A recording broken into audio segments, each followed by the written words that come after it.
ហើយលឺហើយឈឺចាប់ធ្វើល្អដល់ស្លាប់ក៏គេមិនចាប់អារម្មណ៍នឹងយើងដែរទុំវើល្អល្អកន្លងមកគេមើលមិនឃើញទេព្រោះតែបេះដូងគេមិនស្វាគមន៍យើងជីសង្សារអុយគ្រប់យ៉ាងធ្វើដើម្បីគេធ្វើដើម្បីអ្នកផ្សេងយើងនឹងងខ្លួនឯងនៅវង្វេងឈួតស្រឡាញ់គេដល់ណាឈឺប៉ុណ្ណឹងហើយមិនគ្រប់គ្រាន់ស៊ូទ្រាំធ្វើធម្មតាមនុស្សគេមិនត្រូវការចង់តវ៉ាក៏គ្មានប្រយោជន៍អ្វីល្មមដឹងខ្លួនថាគេគ្មានចិត្តស្រឡាញ់យើងទេទូប្រើពេលជីវិតទៀតក៏វាគ្មានន័យ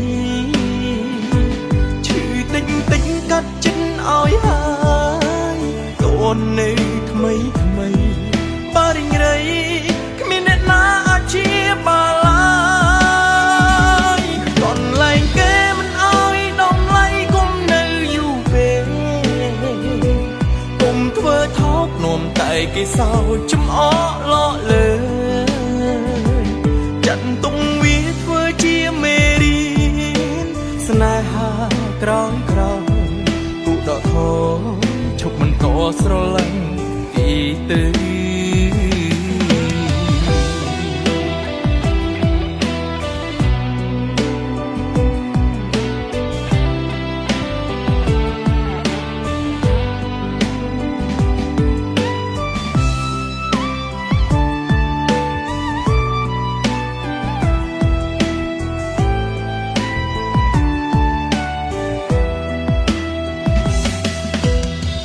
គ្រប់យ៉ាងធ្វើដើម្បីគេ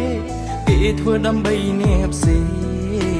យើងនឹងងខ្លួនឯងនៅវង្វេងឈួតស្រឡាញ់គេដល់ណាឈឺប៉ុណ្ណឹងហើយមិនគ្រប់គ្រាន់ស៊ូទ្រាំធ្វើធម្មតា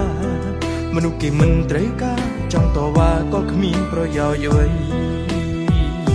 ល្មមដឹងខ្លួនថាគេគ្មានចិត្តស្រឡាញ់យើងទេ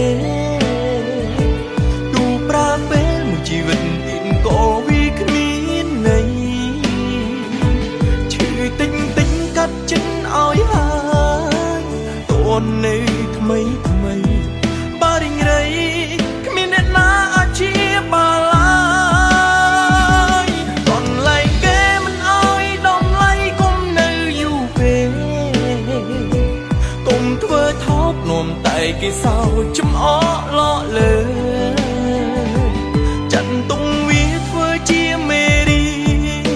ស្នេហា